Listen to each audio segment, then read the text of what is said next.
단언컨대 이 유물은 역사학적으로 존재해서는 안 되는 물건이었습니다. 적어도 저 같은 멕시코의 고고학자들에게 이것은 우리가 평생 믿어온 역사를 부정해야만 하는 공포 그 자체였으니까요. 지금 여러분이 보고 계신 이 1cm 남짓한 흙인형, 1926년 한국의 경주라는 곳에서 발견된 신라시대의 토우입니다. 얼핏 보면 그저 특이하게 생긴 동물 인형처럼 보이실 겁니다. 하지만 멕시코에서 태어나 평생을 아스텍 문명 연구에 바친 저는 이 사진을 처음 본 순간 숨이 멎는 듯한 충격을 받았습니다. 이 인형이 묘사하고 있는 동물, 긴 주둥이와 등 위로 말려 올라간 꼬리.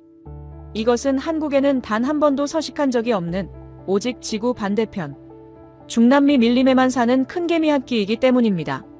이것이 무엇을 의미하는지 아십니까? 콜럼버스가 신대륙을 발견하기보다 무려 1000년이나 앞서 누군가 거친 태평양을 건너 한국과 멕시코를 오갔다는 명백한 증거입니다. 만약 이것이 사실이라면 세계사는 다시 쓰여야 합니다.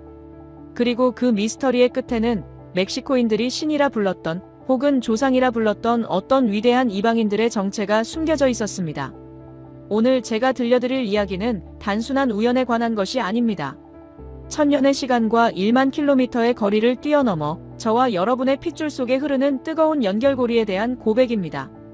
이야기를 시작하기 전 진실을 향한 여정에 동참해 주실 여러분의 구독과 좋아요 부탁드립니다.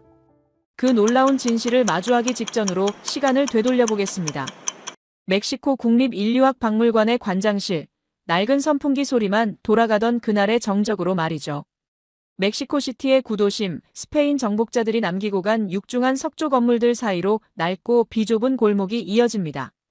그 골목 끝자락, 색이 바랜 2층 건물의 삐걱거리는 나무 계단을 오르면 타자기 소리와 먼지 냄새가 뒤섞인 저의 좁은 연구실이 나타납니다.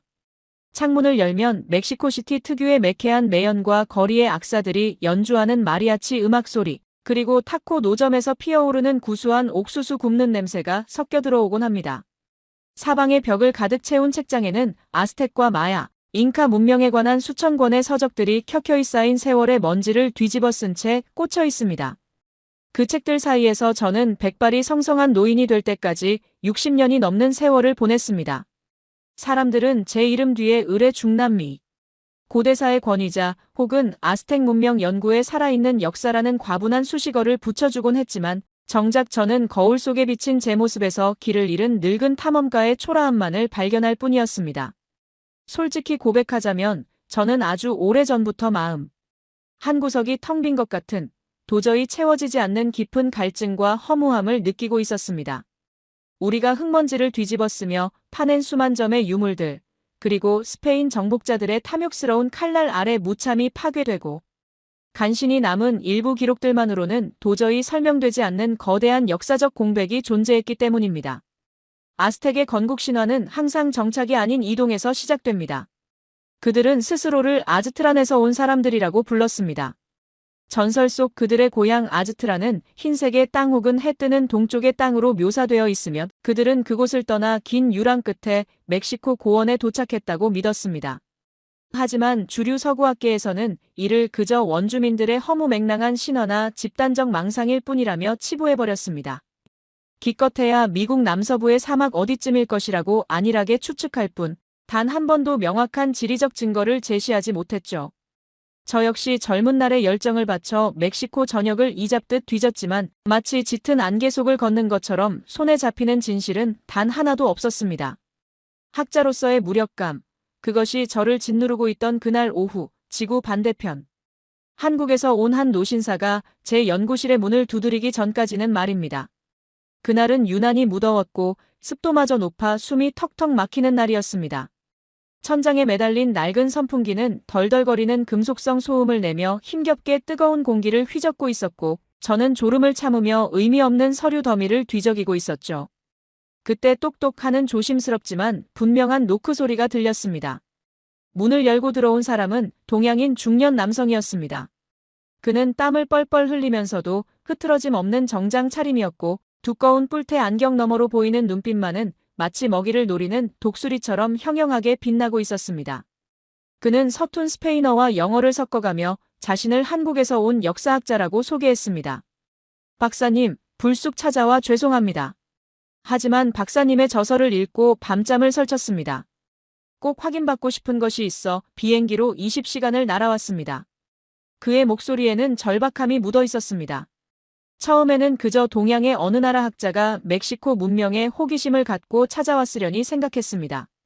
저는 손수건으로 이마에 땀을 닦으며 자리를 권했고 그는 자리에 앉자마자 떨리는 손으로 가방에서 아주 조심스럽게 누런 봉투 하나를 꺼내 제 책상 위에 올려놓았습니다. 마치 깨지기 쉬운 보물을 다루는 듯한 태도였습니다. 박사님, 이 사진을 봐주십시오. 이토우가 묘사하고 있는 동물이 무엇으로 보이십니까? 그가 내민 것은 흑백 사진 한 장이었습니다. 그 안에는 흙으로 빚은 투박한 인형, 전문 용어로는 토우라고 부르는 유물이 찍혀 있었습니다. 저는 돋보기를 고쳐 쓰고 사진을 자세히 들여다보았습니다. 흙으로 빚어진 그 동물은 기이하면서도 제게는 너무나 익숙한 형상이었습니다. 몸통보다 길게 쭉 뻗은 주둥이, 등 위로 둥글게 말려 올라가 마치 깃발처럼 보이는 풍성한 꼬리, 그리고 땅을 향해 구부정한 자세.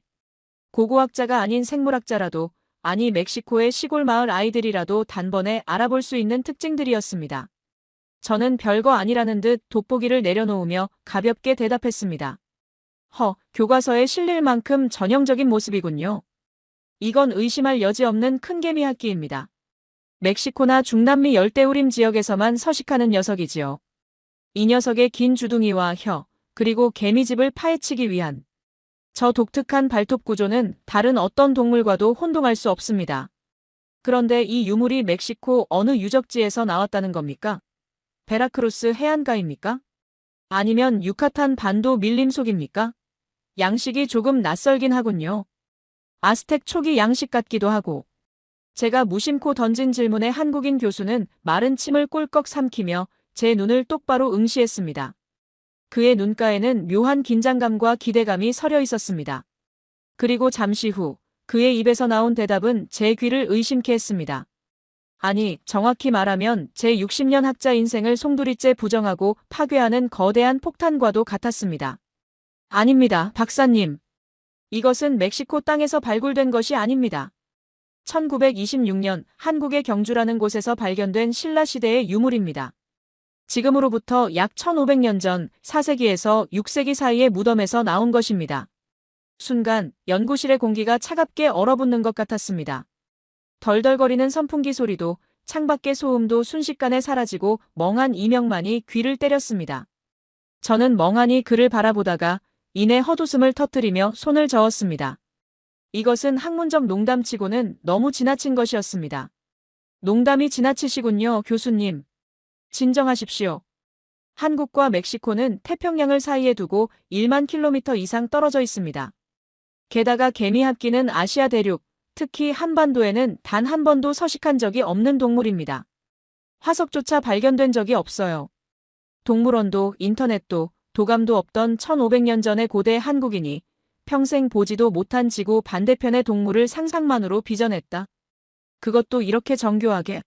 그건 생물학적으로나 확률적으로 절대 불가능한 일입니다. 아마 오솔이나 맥 같은 다른 동물을 묘사한 것이 우연히 비슷해 보일 뿐이겠지요. 학자로서 냉정해지셔야 합니다. 하지만 교수는 물러서지 않았습니다. 오히려 그의 눈빛은 더욱 강렬해졌습니다. 그는 기다렸다는 듯 가방에서 또 다른 두툼한 자료들을 꺼내 책상 위에 펼쳐놓았습니다. 그것은 단순한 주장이 아니었습니다. 개미학기의 해부학적 골격 구조와 토우의 비율을 정밀 분석한 데이터, 엑스레이 촬영 사진, 그리고 결정적인 스모킹건이 담긴 확대 사진들이었습니다. 박사님, 저도 처음에는 박사님처럼 생각했습니다. 우연일 것이라고, 착각일 것이라고 수백 번 부정했습니다. 하지만 이것을 자세히 보십시오. 단순히 주둥이만 긴 것이 아닙니다. 이 토우의 앞발을 봐주십시오. 제발 편견을 버리고 이 앞발의 묘사를 봐주십시오. 그가 떨리는 손가락으로 가리킨 곳을 돋보기로 다시 들여다본 순간 제 등줄기로 서늘한 전율이 스치고 지나갔습니다. 심장이 쿵 하고 내려앉았습니다. 사진 속 흑인형의 앞발은 발바닥이 아닌 발등이 땅에 닿아 있거나 안쪽으로 굽어있는 형태를 취하고 있었습니다. 저는 멕시코 남부 밀림을 탐사할 때 야생 개미합기가 제 앞을 지나가던 모습을 생생하게 기억합니다. 녀석들은 앞발의 발톱이 너무 길고 날카로워서 걸을 때 그 소중한 발톱이 상하지 않도록 발을 안쪽으로 굽혀서 발등이나 주먹을 쥐듯 걷는 독특한 보행 습성, 즉 너클 워킹을 합니다. 그런데 1500년 전 신라의 도공이 빚은 이 흙인형은 그 기이한 보행 자세까지 완벽하게 소름 끼치도록 정확하게 구현하고 있었습니다. 단순히 죽은 시체를 보거나 가죽만 본 게 아니었습니다. 이 동물이 살아서 움직이고 숨쉬고 걷는 모습을 직접 관찰하지 않고서는 절대로 표현할 수 없는 디테일이었습니다. 이건 말도 안 돼. 저도 모르게 신음처럼 중얼거렸습니다. 입술이 바짝바짝 마르고 손이 떨려왔습니다. 만약 이 토우를 만든 장인이 신라 사람이었다면 그는 어떻게 개미학기의 보행 습성을 알고 있었을까요? 경우의 수는 단 2가지뿐이었습니다. 누군가 1500년 전 그 옛날에 태평양을 건너 멕시코로 와서 이 동물을 보고 다시 한국으로 돌아가서 만들었거나 아니면 이곳 중남미에 살던 누군가가 그 기억을 안고 한국으로 건너갔다는 것. 어느 쪽이든 인류 이동의 역사를 그리고 고대 항해술의 역사를 송두리째 뒤집어야만 설명이 가능한 충격적인 사건이었습니다. 우리는 흔히 현대 문명의 오만함에 빠져 고대인을 과소평가하곤 합니다. 그들이 거친 바다를 건널 수 없었을 것이라고, 그들은 자신이 태어난 땅에서 벗어나지 못했을 것이라고 단정짓죠. 베링 해협을 걸어서 건너온 몽골리안만이 아메리카 원주민의 조상이라는 베링 해협 이론만이 절대적인 진리라고 믿어왔습니다. 하지만 제 책상 위에 놓인 1500년의 침묵을 깨고 나타난 저 작은 흙인형은 저를 비웃기라도 하듯 침묵 속에서 웅변하고 있었습니다. 우리는 당신들이 생각하는 것보다 훨씬 더 위대했고 훨씬 더 넓은 세상을 누렸다.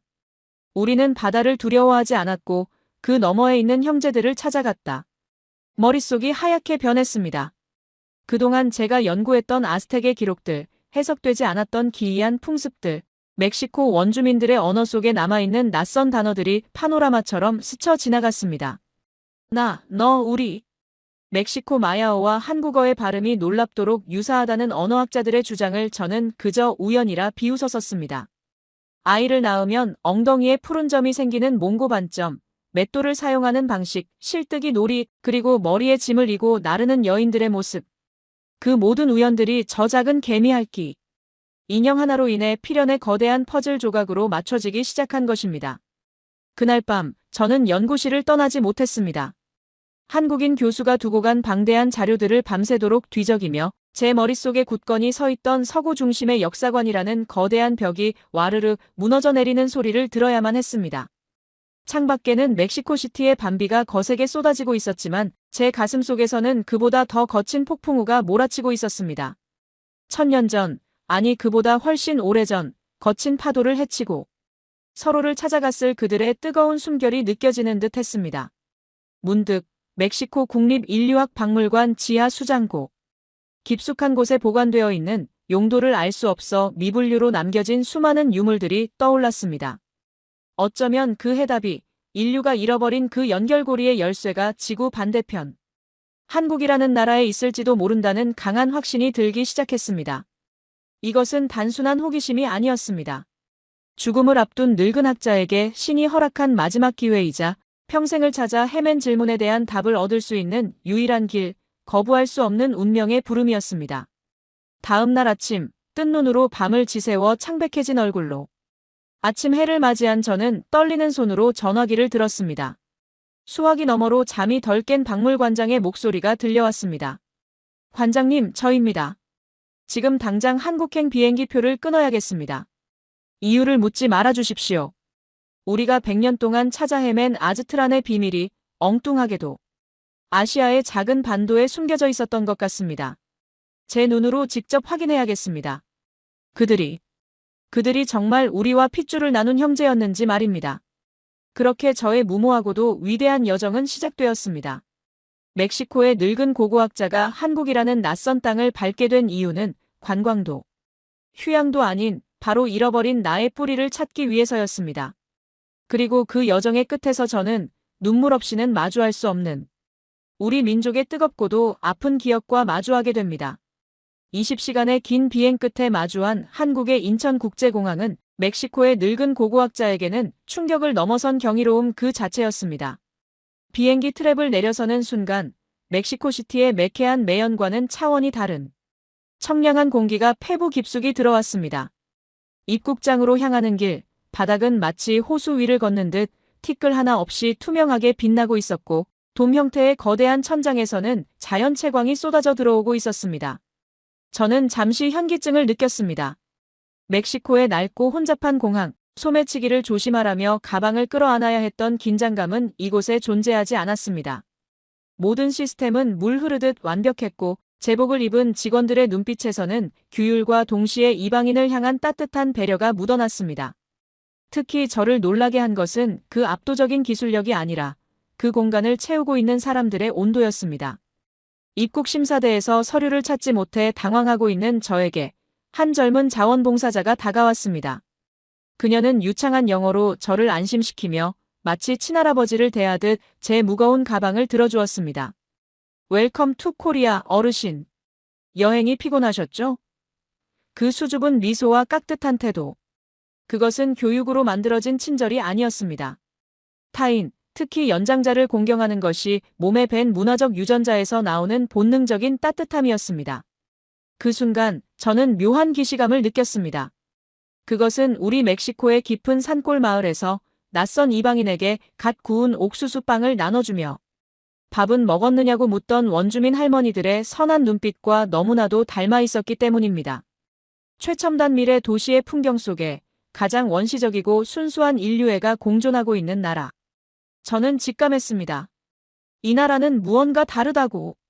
저는 곧바로 한국인 교수의 안내를 받아 경주로 향하는 고속열차 KTX에 몸을 실었습니다. 열차가 부드럽게 미끄러져 나가고 곧이어 시속 300km라는 믿기 힘든 속도로 질주하기 시작했습니다. 창밖으로 한국의 풍경이 파노라마처럼 스쳐 지나갔습니다. 끝없이 펼쳐진 푸른 산맥과 그 사이사이를 혈관처럼 굽이쳐 흐르는 강, 그리고 옹기종기 모여있는 마을의 기와 지붕들. 비록 나무의 종류와 흙의 색깔은 달랐지만 산세의 흐름과 땅이 뿜어내는 기운이 멕시코의 고원지대, 특히 아스텍 문명이 꽃피웠던 멕시코 계곡과 놀라울 정도로 흡사했습니다. 박사님, 한국 사람들은 국토의 70%가 산인 이 땅을 금수강산이라고 부릅니다. 비단에 술을 놓은 듯 아름다운 강과 산이라는 뜻이지요. 교수의 설명을 들으며 저는 창문에 이마를 대고 밖을 응시했습니다. 이상했습니다. 처음 와보는 낯선 땅인데 왜 이렇게 가슴이 먹먹하고 그리운 기분이 드는 걸까요? 마치 제가 아주 오래전 꿈속에서 혹은 전생에 이 길을 지나갔던 것만 같은 강렬한 데자비가 저를 감쌌습니다. 산을 깎아 길을 내고 척박한 땅을 일궈 문명을 세운 끈기. 그것은 거친 자연과 싸우며 피라미드를 쌓아 올린 우리 아스텍의 조상들과 꼭 닮아 있었습니다. 드디어 경주역에 도착했을 때 태양은 서쪽 하늘을 붉게 물들이고 있었습니다. 역사를 빠져나오자마자 마주한 경주의 풍경은 저를 압도했습니다. 교수는 이곳을 지붕 없는 박물관이라고 소개했습니다. 과연 그 말은 틀리지 않았습니다. 도시 곳곳에 거대한 산처럼 솟아있는 둥근 무덤들, 대릉원의 고분군이 시야를 가득 채웠습니다. 산자들의 집과 죽은 자들의 무덤이 담장 하나를 사이에 두고 공존하는 도시. 죽음을 단절이 아닌 삶의 연장으로 받아들였던 아스텍의 사생관이 이곳에도 살아 숨쉬고 있었습니다.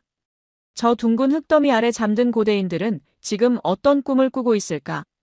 그들은 과연 자신들의 후손이 1500년 뒤 지구 반대편에서 온 이방인을 맞이할 것이라 예상했을까? 떨리는 다리를 이끌고 도착한 국립경주박물관. 웅장한 기와 지붕 아래 박물관의 공기는 엄숙하면서도 포근했습니다. 수많은 금관과 토기들이 화려한 자태를 뽐내며 관람객들의 시선을 붙잡고 있었지만 제 눈에는 그 황금빛 찬란함이 들어오지 않았습니다. 오직 하나, 저를 지구 반바퀴를 돌게 만든 그 작은 존재, 제 학자로서의 양심과 운명을 건 그 녀석만을 찾고 있었습니다. 박사님, 이쪽입니다. 교수가 저를 이끈 곳은 고대 신라의 생활상을 보여주는 토우 전시실이었습니다. 그리고 마침내 투명한 유리 진열장 너머로 사진 속에서만 보았던 그 1500년 전이 개미합기 토우와 대면하게 되었습니다. 실물은 제 손바닥만 한 크기로 생각보다 작았습니다. 하지만 그 작은 흙인형이 뿜어내는 기운은 박물관 전체를 집어삼킬 듯 거대했습니다. 저는 숨을 멈추고 떨리는 손으로 안경을 고쳐 쓴 뒤 유리창에 얼굴을 바짝 갖다 댔습니다. 주변의 소음이 차단되고 세상에 오직 저와 이 흑인형만이 남은 듯한 정적. 제 눈앞에 있는 것은 명백한 멕시코의 큰 개미 핥기였습니다. 흙으로 빚은 신라의 장인은 단순히 동물의 형태만을 어설프게 흉내낸 것이 아니었습니다. 그 녀석의 길게 뻗은 주둥이 끝에 미세한 굴곡, 콧구멍의 위치, 그리고 무엇보다 저를 전율케 했던 발등으로 걷는 앞발의 묘사가 살아 움직이듯 생생했습니다. 앞발을 안으로 말아 쥐고 걷는 그 특유의 너클워킹. 이것은 단순히 그림을 보거나 이야기를 전해 듣고 만들 수 있는 수준이 아니었습니다. 이 동물이 걷고 먹이를 찾고 숨 쉬는 것을 바로 코앞에서 오랫동안 지켜본 사람만이 표현할 수 있는 관찰과 교감의 결과물이었습니다. 세상에. 너였구나. 정말 너였어. 이역만리 타국에서 1500년 전의 흙먼지를 뒤집어 쓴 채 제 고향의 동물을 마주한다는 사실에 참아왔던 뜨거운 눈물이 왈칵 쏟아졌습니다. 이것은 단순한 유물이 아니었습니다. 거친 태평양의 파도를 넘어 생사를 건 항해 끝에 서로를 마주했을 고대 한국인과 멕시코인의 만남. 그 기적 같은 순간을 증명하는 시공간을 초월한 편지였습니다. 유리창에 비친 제 늙은 얼굴 위로 눈물이 하염없이 흘러내렸습니다. 감정을 추스르려 애쓰던 제 눈에 개미합기 토우 옆에 전시된 다른 흑인형들이 들어왔습니다. 신라시대 사람들의 모습을 빚은 토우들이었습니다. 지게를 진 남자, 악기를 연주하는 여인, 춤을 추는 사람들. 저는 그 흑인형들의 얼굴을 하나하나 뜯어보다가 마치 벼락을 맞은 듯 그 자리에 얼어붙고 말았습니다. 광대뼈가 도드라진 얼굴, 가늘고 길게 찢어진 눈매, 강인한 턱선, 그리고 흙으로 빚어졌음에도 느껴지는 그 특유의 표정들. 그 얼굴들은 낯선 고대인의 얼굴이 아니었습니다. 제가 멕시코 오지 마을 탐사를 다니며 수십 년간 만나왔던 옥수수밭을 일구던 마야의 농부들, 시장에서 과일을 팔던 아스텍의 후예들, 그 순박하고 강인한 원주민들의 얼굴과 소름 끼칠 정도로 똑같았습니다. 심지어 머리에 띠를 두르거나 상투를 튼 모습은 고대 멕시코 벽화에 그려진 전사들의 머리 장식과 구분이 가지 않을 정도였습니다. 어떻게 이렇게 똑같을 수가 있지? 혼란스러움과 경이로움이 뒤섞여 비틀거리던 그때 박물관 로비 쪽에서 어린아이의 울음소리가 들려왔습니다. 무의식적으로 고개를 돌린 저는 또 하나의 충격적인 장면을 목격했습니다. 할머니로 보이는 분이 우는 아이를 달래며 기저귀를 갈아주고 있었는데 아이의 엉덩이 위쪽으로 선명하게 드러난 푸르스름한 반점. 몽고 반점이었습니다. 순간 제 머릿속에서 멕시코의 풍경이 오버랩되었습니다. 우리 멕시코의 인디오 아이들도 태어날 때 엉덩이에 저런 푸른 점을 가지고 태어납니다. 서양 의학계에서는 단순한 색소 침착이라 말하지만 우리 원주민들은 수천 년 동안 그것을 신의 표식 혹은 조상이 남긴 낙인이라고 믿어왔습니다. 한국의 아이와 멕시코의 아이가 똑같은 조상의 낙인을 공유하고 있다는 사실. 얼굴 생김새, 흑인형의 묘사, 그리고 몸에 새겨진 반점까지. 이것은 더 이상 우연이나 문화적 교류 따위로 설명될 수 있는 것이 아니었습니다. 이것은 부인할 수 없는 피해 문제였습니다. 그때 박물관의 학예연구사가 우리에게 다가왔습니다. 그는 제가 멕시코에서 온 고고학자라는 사실을 알고 기다리고 있었던 모양입니다. 박사님, 오시길 기다렸습니다. 보여드릴 것이 있어 준비해 두었습니다. 그는 저를 일반인의 출입이 통제된 수장고 안쪽 연구실로 안내했습니다. 하얀 장갑을 낀 그가 금고에서 조심스럽게 꺼낸 것은 낡은 고서의 사본과 복잡한 그래프가 그려진 유전자 분석 결과지였습니다. 최근 우리는 고대 신라와 가야의 고분에서 출토된 인골들의 DNA를 분석하는 대규모 프로젝트를 진행했습니다. 그리고 그 결과에서 설명하기 힘든 특이점을 발견했습니다. 학예사는 침을 한번 삼키고 비장한 표정으로 말을 이었습니다. 이 인골들에서 검출된 미토콘드리아 DNA 하플로그룹 중 일부가 아시아 내륙보다는 아메리카 대륙의 원주민, 특히 멕시코와 안데스 지역의 고대 인류와 매우 높은 일치율을 보인다는 점입니다. 특히 D4H3라는 유전자 형질은 시베리아나 몽골에서는 거의 발견되지 않고 오직 고대 한국인과 아메리카 원주민에게서만 공통적으로 발견되는 희귀한 연결고리입니다. 제 심장이 터질 듯이 요동치기 시작했습니다. 개미합기 토우가 물증이었다면 이 DNA 데이터는 누구도 부정할 수 없는 혈통의 증거였습니다. 학예사는 이어서 고서의 한 페이지를 펼쳐 보였습니다. 그리고 이것은 중국 양나라 때 쓰인 역사서 양서의 동의전입니다. 여기 부상이라는 나라에 대한 기록이 나옵니다. 옛사람들은 동쪽 끝 바다 건너에 황금이 넘쳐나는 부산국이 있다고 믿었죠. 그런데 흥미로운 것은 그 부산국까지 가는 거리가 대한국에서 동쪽으로 2만 리라고 적혀 있다는 점입니다. 박사님, 2만 리. 이 거리를 현대의 단위로 환산하면 정확히 어디에 닿는지 아십니까? 저는 마른 침을 삼켰습니다. 2만 리. 약 8,000km에서 1만 km. 한반도에서 동쪽으로 그만큼을 가면 닿는 곳. 태평양을 건너 닿을 수 있는 유일한 대륙. 그곳은 바로 제가 태어나고 평생을 살아온 땅 멕시코였습니다. 더 놀라운 것은 그 부산국에는 대대로라는 관직이 있다고 적혀 있습니다. 박사님도 아시다시피 대대로는 고구려의 최고 관직명입니다. 멕시코 땅에 존재했다는 전설의 나라, 그곳의 관직 이름이 왜 하필 고구려의 관직명과 똑같은 것일까요? 게다가 부산국 사람들은 문자가 있고 짐승을 수레에 끌게 한다고 기록되어 있습니다. 당시 아메리카 원주민 중 문자를 사용한 것은 오직 마야와 아스텍 문명뿐이었습니다. 머릿속에서 거대한 폭발이 일어나는 듯 했습니다. 모든 퍼즐 조각이 맞춰지고 있었습니다. 신라의 무덤에서 나온 개미 합기, 멕시코 아이들의 엉덩이에 찍힌 푸른 점, 유전자 지도에 새겨진 암호, 그리고 역사서에 기록된 거리와 관직명. 이것은 단순한 교류가 아니었습니다. 잃어버린 형제들, 혹은 새로운 세상을 꿈꾸었던 우리 선조들이 거친 파도를 넘어 이룩해낸 위대한 개척의 서사시였습니다. 저는 그 자리에서 털썩 주저앉고 말았습니다.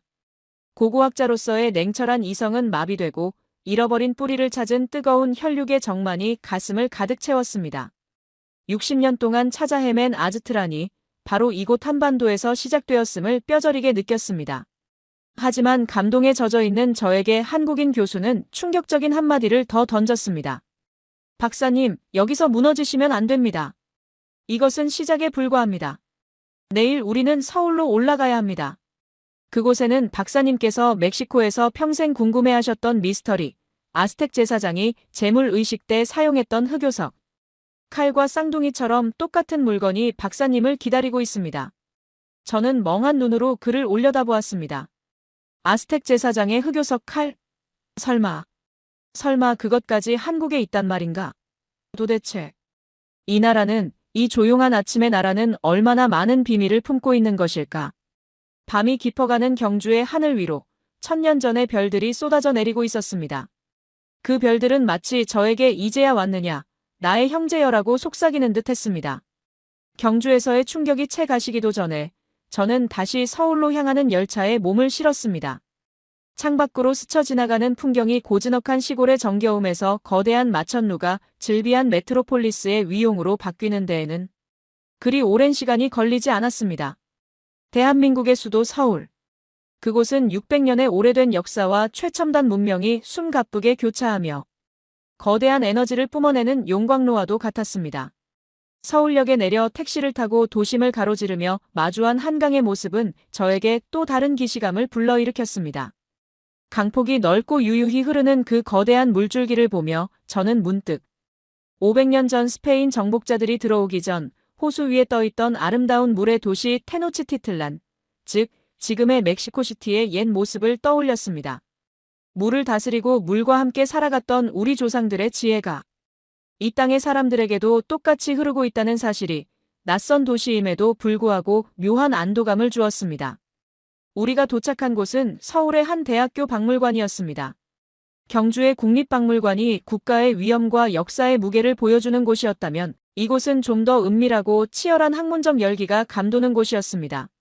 낡은 복도에서는 오래된 종이 냄새와 포르말린 냄새가 희미하게 배어 있었고 연구실 문을 열고 들어서자 백발이 성성한 또 다른 노 교수님이 우리를 기다리고 있었습니다. 그는 저를 보자마자 마치 오랜 친구를 만난 듯 반가운 미소로 두 손을 맞잡았습니다. 그리고는 잠시의 지체도 없이 책상 중앙에 놓인 검은색 벨벳 천을 조심스럽게 걷어냈습니다. 박사님, 이것을 보여드리기 위해 모셨습니다. 그 순간 형광등 불빛을 받아 서슬 퍼렇게 번뜩이는 검은 물체들이 제 시선을 사로잡았습니다. 그것은 바로 흑요석이었습니다. 흑요석. 화산 활동으로 만들어진 검은 유리. 우리 아스텍 사람들에게 이것은 단순한 돌멩이가 아니었습니다. 우리는 이것을 테즈카틀리포카, 즉 연기나는 거울이라는 신의 이름으로 숭배했습니다. 철기 문명이 없었던 아스텍에서 흑요석은 강철보다 날카로운 무기였고 가장 신성한 의식용 칼이었으며 사제들이 미래를 점치는 영적인 거울이었습니다. 그런데 지금 지구 반대편 한국의 연구실 책상 위에 그 신성하고도 두려운 검은 돌들이 무더기로 놓여 있는 것입니다.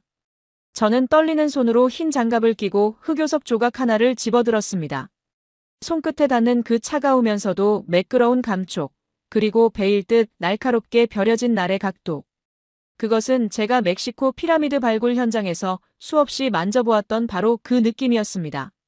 박사님, 이 흑요석들은 한국의 구석기, 신석기 유적지에서 출토된 것들입니다. 중요한 것은 이 돌의 원산지와 제작 기법입니다. 한국인 교수는 현미경과 연결된 모니터 화면을 가리켰습니다. 성분 분석 결과 이 흑요석들의 대부분은 한반도 북쪽의 성산, 백두산에서 온 것으로 밝혀졌습니다. 백두산은 한민족의 영혼이 서린 곳이지요. 그런데 놀라운 것은 이 돌을 다루는 방식입니다. 여기 날 부분을 봐주십시오. 저는 모니터 화면 속 확대된 흑요석의 날을 숨죽여 지켜보았습니다. 돌의 몸돌에서 얇고 긴 격지들을 떼어내기 위해 가해진 힘의 방향, 그리고 날을 더욱 예리하게 세우기 위해 사슴뿔이나 뼈도구로 미세하게 눌러서 떼어내는 가압박리의 흔적들. 그것은 멕시코의 아스텍 장인들이 흑요석을 다루던 방식과 소름 끼칠 정도로, 아니 쌍둥이처럼 동일했습니다. 이럴 수가. 이건 우연히 비슷해질 수 있는 기술이 아닙니다. 저는 신음하듯 내뱉었습니다. 단순히 돌을 깨뜨리는 것이 아니라 돌의 결을 읽고 힘의 강약을 조절하여 원하는 형태를 만들어내는 것은 고도의 숙련된 기술 전수가 없으면 불가능한 일입니다. 특히 쐐기 모양으로 정교하게 다듬어진 일부 조각은 아스텍 사제들이 의식 때 사용하던 제사용 칼의 초기 형태와 구분이 불가능할 정도였습니다. 서로 교류가 없었다면 어떻게 돌을 깨는 각도와 힘의 조절, 그리고 최종적인 형태까지 이렇게 똑같을 수 있단 말입니까? 우리는 같은 돌을 깎아 같은 하늘에 기도를 올렸군요. 저는 검은 돌을 쥔 손에 힘을 주며 중얼거렸습니다. 1만 킬로미터 떨어진 두 문명이 가장 신성하게 여기는 돌을 다루는 방식마저 공유하고 있다는 사실. 이것은 단순히 같은 재료를 썼기 때문이 아닙니다. 이 돌을 다루는 기술과 그 안에 담긴 정신이 수천 년의 세월과 거대한 바다를 넘어 전승되었다는 누구도 부인할 수 없는 물증이었습니다.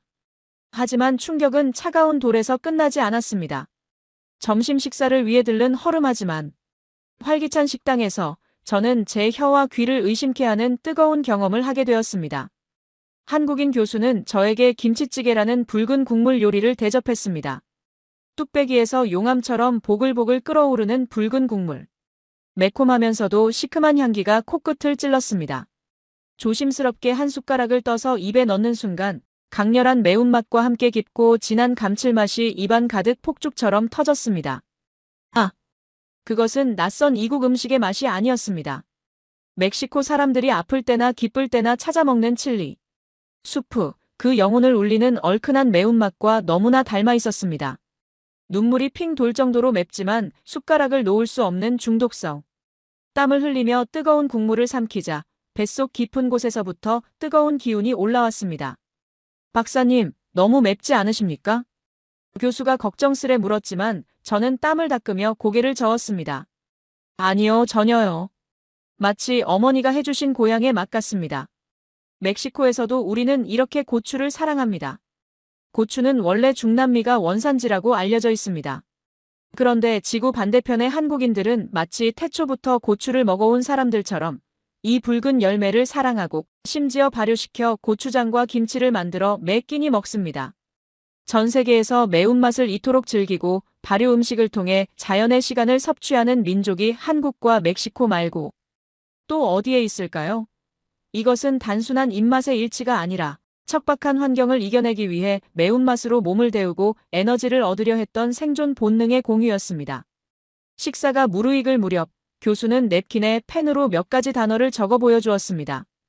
박사님, 아스텍의 언어인 나와트러와 한국어 사이에 놀라운 유사성이 있다는 언어학적 가설을 들어보셨습니까? 저는 숟가락을 멈추고 그를 바라보았습니다. 언어학적인 유사성은 주류학계에서 늘 우연이라 치부하며 논란의 대상이 되어 왔기에 저도 조심스러웠던 부분입니다. 하지만 교수의 눈빛은 확신에 차 있었습니다. 그는 차분하게 단어들을 하나하나 짚어가며 설명했습니다. 박사님, 나와트러에서 나는 1인칭 대명사 나이를 뜻하지요? 한국어에서도 나는 똑같이 나입니다. 그리고 2인칭 당신을 뜻하는 태 혹은 네라는 발음. 한국어에서도 2인칭은 너 혹은 네라고 합니다. 가장 기초적인 인칭 대명사가 일치한다는 건 기적에 가까운 일입니다. 그의 설명은 계속되었습니다.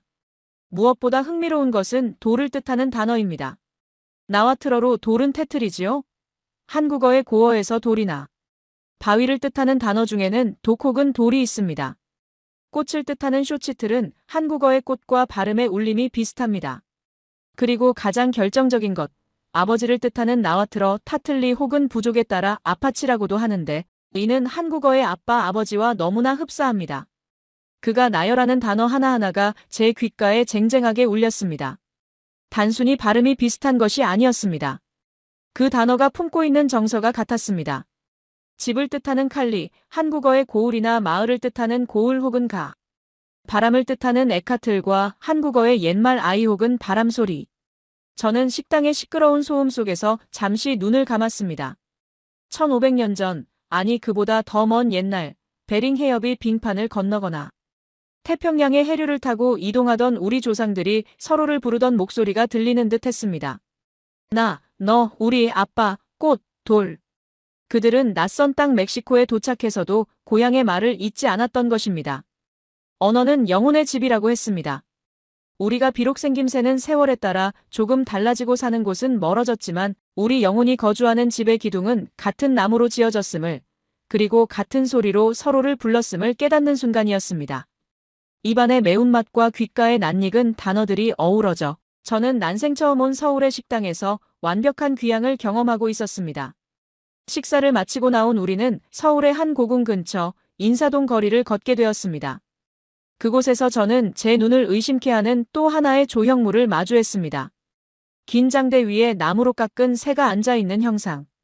저것은 무엇입니까? 제가 떨리는 손가락으로 가리키자 교수가 대답했습니다. 아, 저것은 솥대라고 합니다. 고대부터 한국인들은 저 새가 하늘의 신과 땅의 인간을 연결해주는 메신저라고 믿었습니다. 그래서 마을 입구에 저 솥대를 세워 마을의 안녕과 풍요를 기원하고 애군을 막았지요. 저는 그 자리에 멈춰서서 한동안 말을 잇지 못했습니다. 다리가 후들거려 지팡이에 의지해야 했습니다. 멕시코의 인디언 마을, 그리고 북미의 원주민 보호구역에서 수없이 보았던 토템폴과 장대 위의 새 조각상. 우리 역시 독수리나 매가 신의 뜻을 전한다고 믿었고 높은 기둥 위에 새를 조각해 하늘의 제사를 지냈습니다. 형태부터 의미, 그리고 설치하는 장소까지 완벽하게 일치했습니다. 우리는 단순히 물건을 주고받은 사이가 아니었군요. 저는 솥대 위에 나무새를 올려다보며 뜨거운 숨을 토해냈습니다.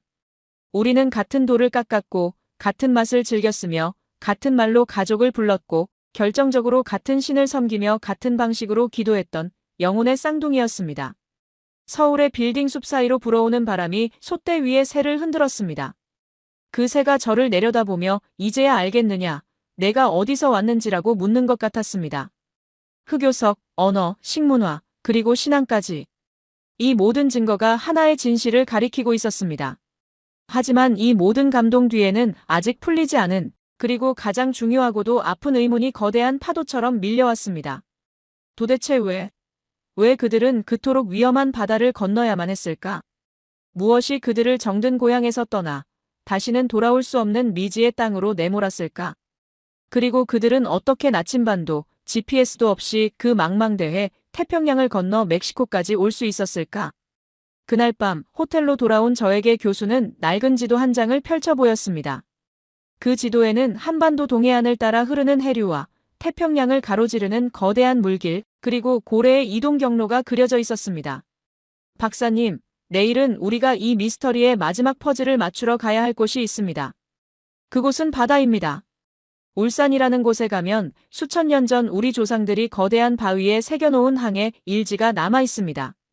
그들이 어떻게 태평양을 건넜는지 그 비밀이 바로 그 바위 그림 속에 숨겨져 있습니다.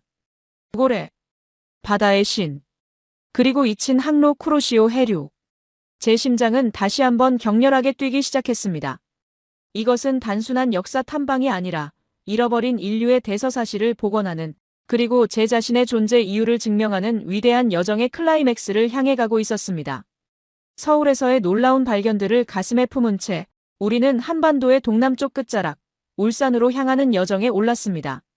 한국인 교수는 이곳이 해이 가장 먼저 뜨는 땅이자 수천 년 전 우리 조상들이 미지의 바다를 향해 첫 발을 내디딘 시작의 땅이라고 설명했습니다.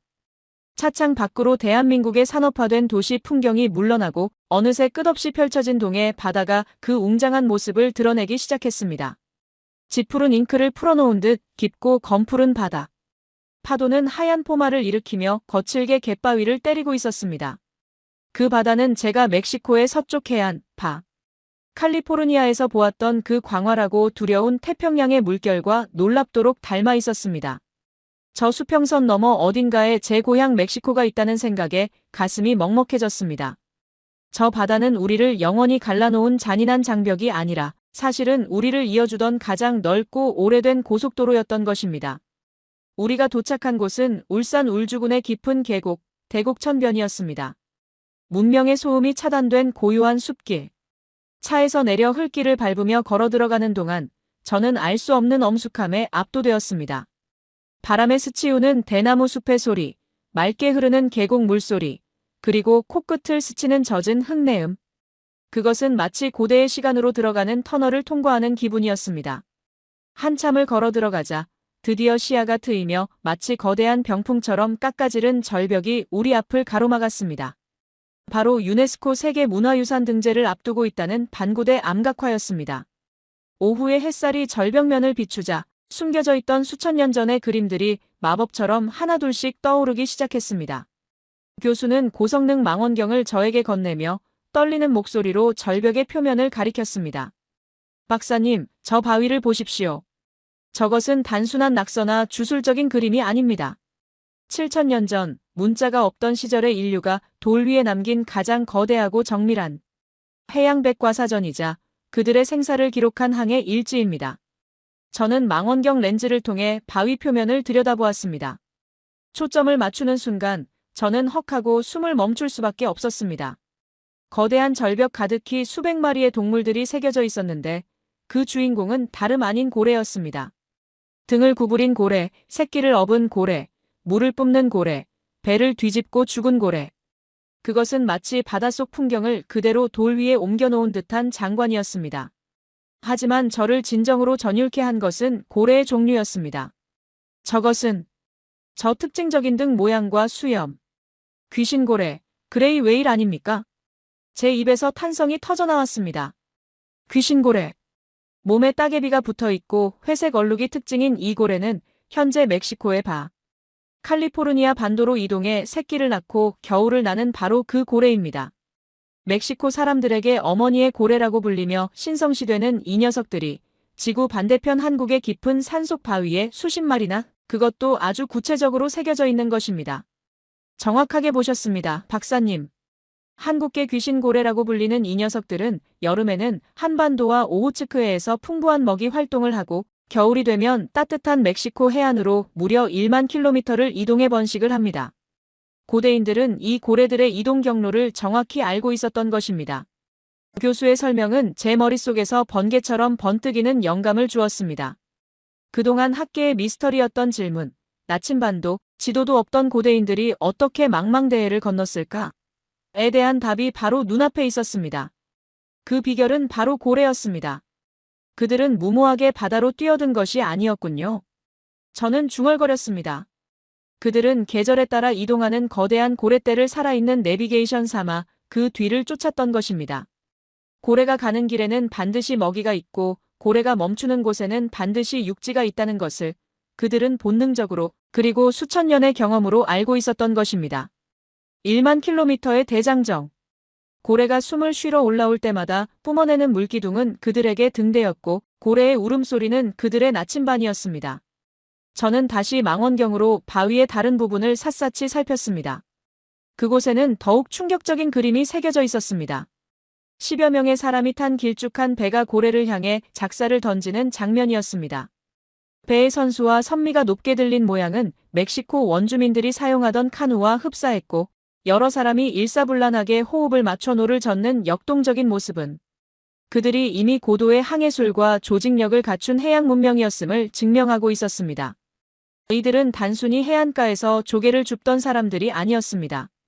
목숨을 걸고 거친 바다로 나가 집채만한 고래와 사투를 벌였던 인류. 역사상 가장 용맹한 해양 개척자들이었습니다. 저는 바위에 새겨진 그들의 용맹함에 압도되어 눈시울이 붉어졌습니다. 하지만 그 용맹함 뒤에는 설명할 수 없는 깊은 슬픔과 비장함이 느껴졌습니다.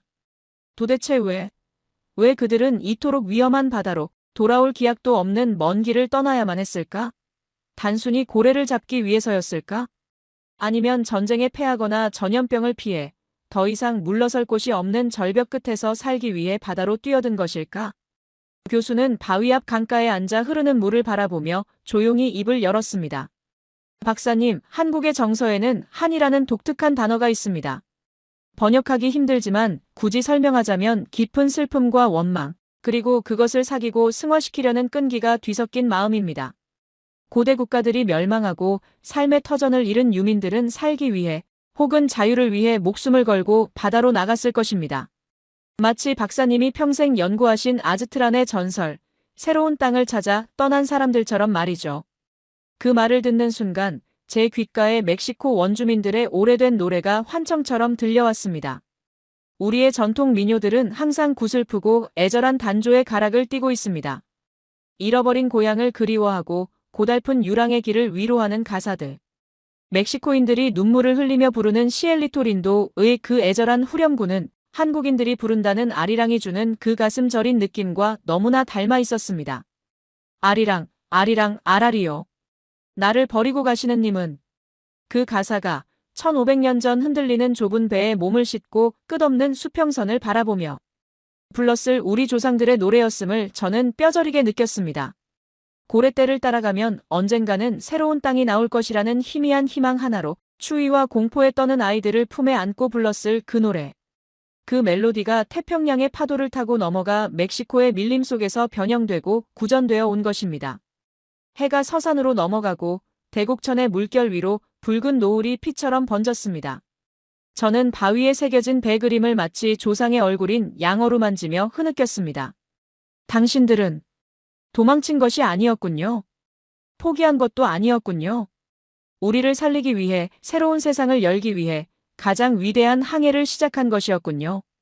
그때 교수가 가방에서 낡은 지도 한 장을 더 꺼내 펼쳤습니다. 그것은 해류도였습니다. 박사님, 마지막 퍼즐 조각입니다. 여기 쿠로시오 해류를 보십시오. 검은 물, 즉 흑조라고 불리는 이 거대한 해류는 필리핀 동쪽에서 시작해 일본과 한반도 남해를 거쳐 태평양을 가로질러 북아메리카 서해안, 즉 멕시코까지 흐릅니다. 이 해류는 폭이 100km에 달하고 유속이 빨라 한 번 타면 거스르기 힘들 정도로 강력합니다. 이를 바다의 컨베이어 벨트라고 부릅니다. 그는 손가락으로 한반도에서 멕시코까지 이어지는 거대한 물길을 그렸습니다.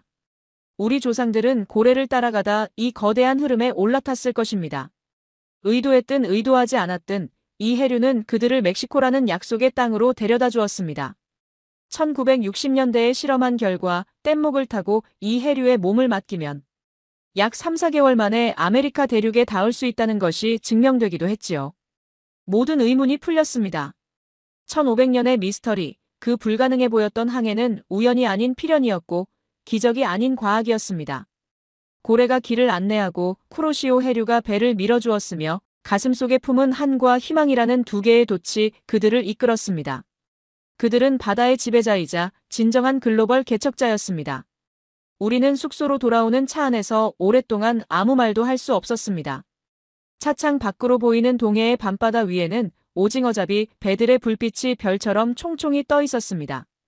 저 불빛들처럼 수천 년 전의 그날 밤에도 우리 조상들은 뱃머리에 횃불을 밝히고 서로의 체온에 의지하며 저 검은 파도를 넘었을 것입니다.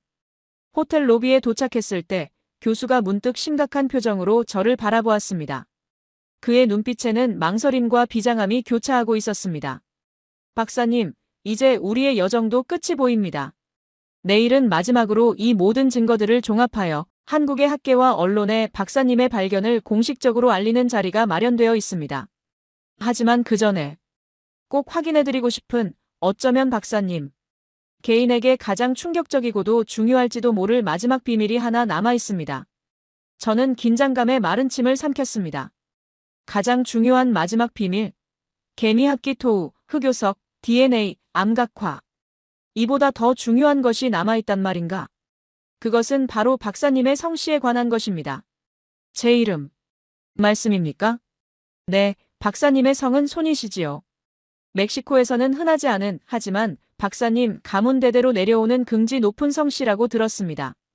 그런데 박사님, 한국에도 손이라는 성씨가 있다는 것을 아십니까? 그리고 그 손씨의 시조가 바로 신라의 건국과 깊은 관련이 있다는 사실을 아십니까? 제 심장이 쿵 하고 내려앉았습니다. 머릿속이 멍해졌습니다. 설마 내 이름, 내 가문의 비밀조차 이 땅과 연결되어 있단 말인가? 단순히 민족의 이동이 아니라 나라는 개인의 뿌리가 이 땅에 박혀 있단 말인가? 내일 아침 우리는 그 시조의 흔적을 찾으러 갈 것입니다. 마음의 준비를 단단히 하셔야 할 겁니다. 밤하늘의 별들이 쏟아질 듯 빛나는 울산의 밤. 저는 침대에 누워서도 잠을 이룰 수 없었습니다. 창밖의 파도 소리가 마치 수천 년 전 조상들의 함성처럼 들려왔습니다. 내일 마주하게 될 마지막 진실이 무엇이든 그것은 제 인생을, 아니 제 존재 자체를 영원히 바꾸어 놓을 것임을 직감했기 때문입니다.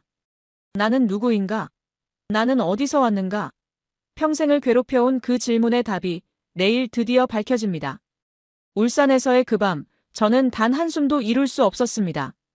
창밖으로 끊임없이 들려오는 파도 소리가 마치 1500년 전 이 땅을 떠나야만 했던 제 조상들의 피 끓는 통곡처럼, 혹은 긴 세월을 돌고 돌아 다시 고향을 찾은 후손을 반기는 격정적인 환호성처럼 들려왔기 때문입니다.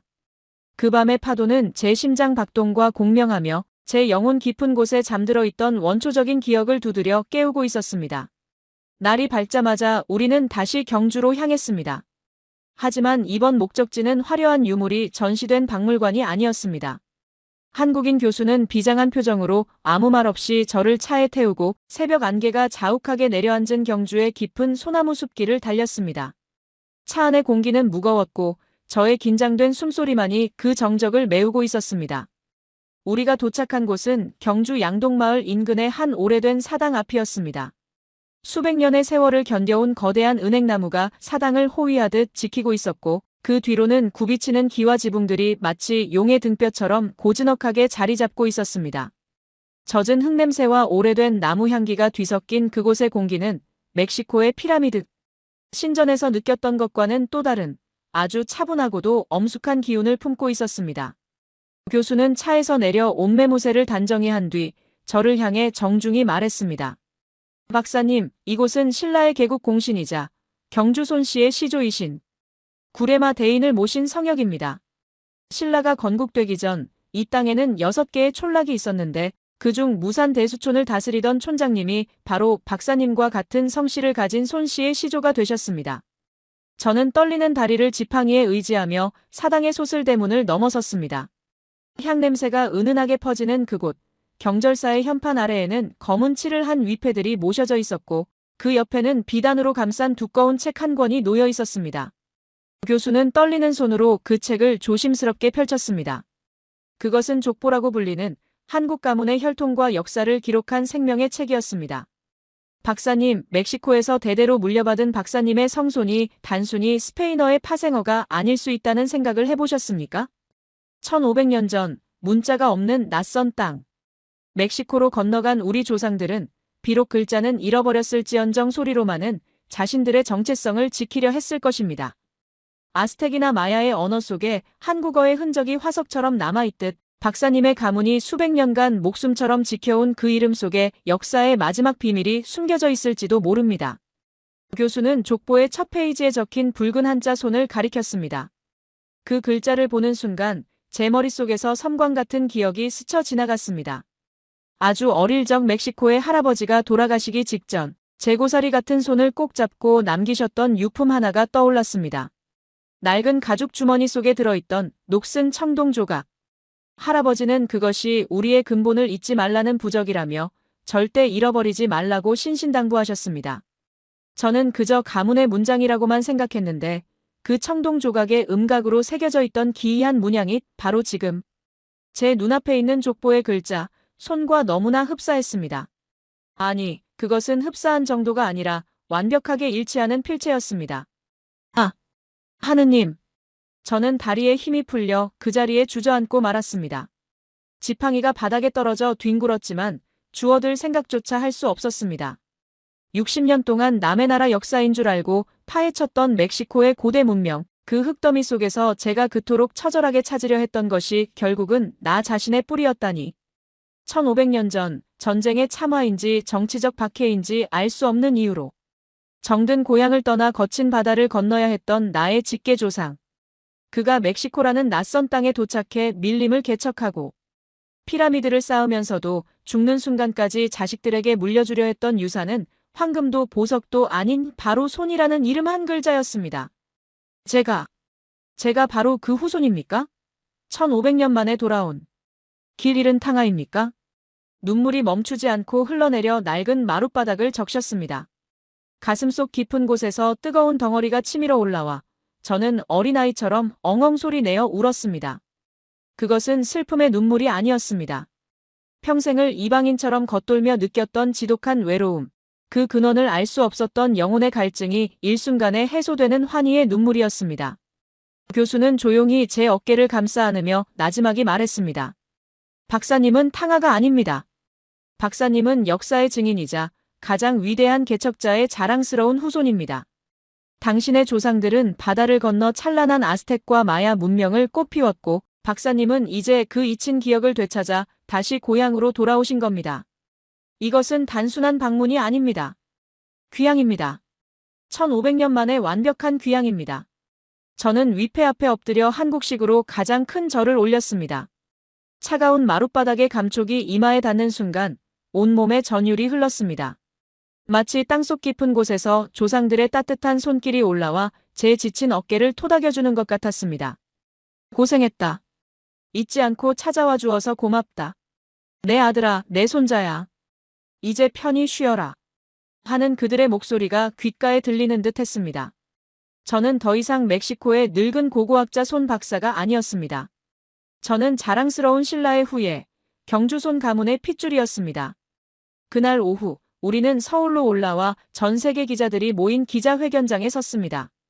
수많은 카메라 플래시가 번개처럼 터지는 가운데 저는 제가 발견한 모든 증거들을 세상에 공개했습니다. 신라의 무덤에서 나온 개미학기 토우, 백두산의 흑요석, 언어의 유사성, DNA 분석 결과, 반고대 암각화의 고래잡이 그림, 그리고 제 가문의 족보까지. 제 발표가 이어질 때마다 장내에는 탄식과 박수가 교차했습니다.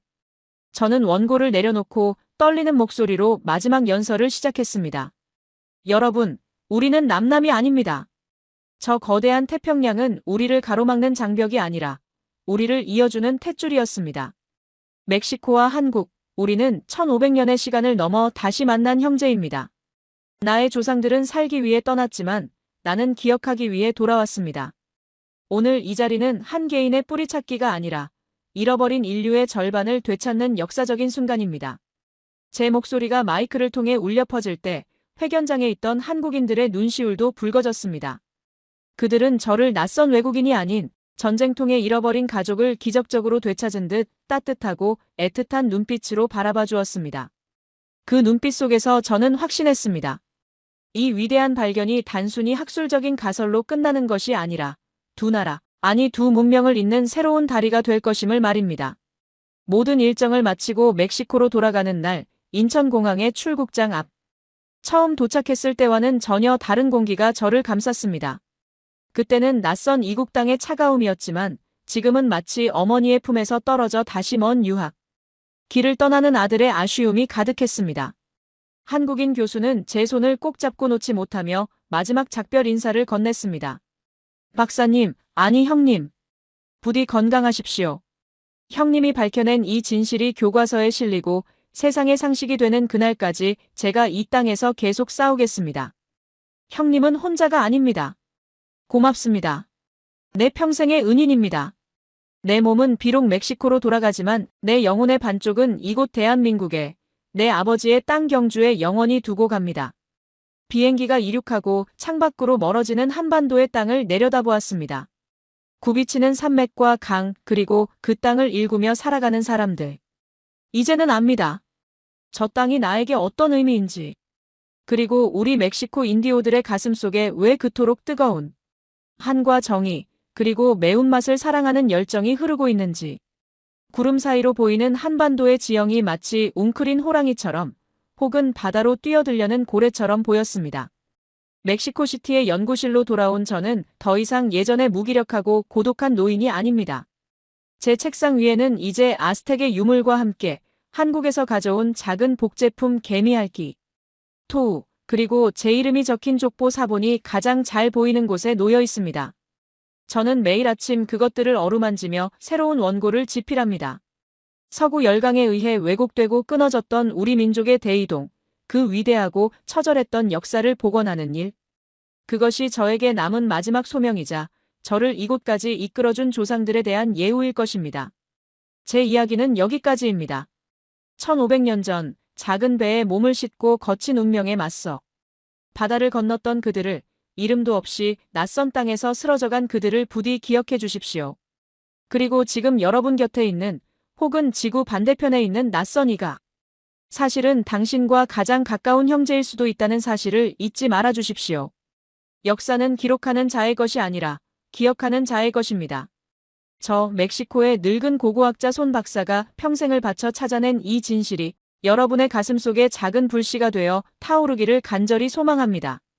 언젠가 다시 만날 그날까지 나의 형제여, 나의 조국이여, 안녕히 계십시오. 여러분, 오늘 멕시코의 늙은 고고학자 손 박사님의 뜨거운 눈물을 함께 느끼셨나요? 단순히 흙으로 빚은 작은 인형 하나에서 시작된 이야기가 태평양을 건너 우리의 핏줄을 증명하는 거대한 역사로 이어지는 과정을 보며 저 역시 가슴이 벅차오름을 멈출 수 없었습니다. 오늘 이 영상을 통해 여러분이 꼭 기억하셨으면 하는 것은 단 한 가지입니다. 우리는 흔히 우리 자신을 반도에 갇힌 작은 나라라고 생각하곤 합니다. 하지만 진실은 달랐습니다. 1500년 전 나침반 하나 없는 그 암흑 속에서도 우리 조상들은 두려움 대신 희망을 품고 거친 파도를 헤치며 세상 끝까지 나아갔던 위대한 개척자들이었습니다. 지금 여러분의 혈관 속에 흐르는 피는 단순히 한반도에 머물던 사람들의 것이 아닙니다. 목숨을 걸고 바다를 건너 문명을 일구고 지구 반대편 형제들과 호흡했던 글로벌 리더의 DNA가 바로 여러분 안에 살아 숨쉬고 있습니다. 오늘 이 이야기가 힘든 일상을 살아가는 여러분에게 나는 그토록 강인하고 위대한 사람들의 후손이다라는 뜨거운 자부심과 용기가 되었기를 바랍니다. 아직도 세계 곳곳에는 밝혀지지 않은 우리 한민족의 위대한 발자취가 묻혀 있습니다. 저는 앞으로도 그 숨겨진 진실을 찾아 여러분께 가장 먼저 전해드리겠습니다. 오늘 이야기에 가슴이 뛰셨다면, 그리고 우리 역사의 진실이 더 널리 알려지길 원하신다면 구독과 좋아요를 꼭 눌러주세요. 그리고 댓글로 자랑스러운 대한민국이라고 남겨주세요. 여러분의 작은 응원이 왜곡된 역사를 바로잡고 우리의 자긍심을 높이는 가장 큰 힘이 됩니다. 저는 가슴 뛰는 감동과 함께 다시 찾아오겠습니다. 시청해주셔서 감사합니다.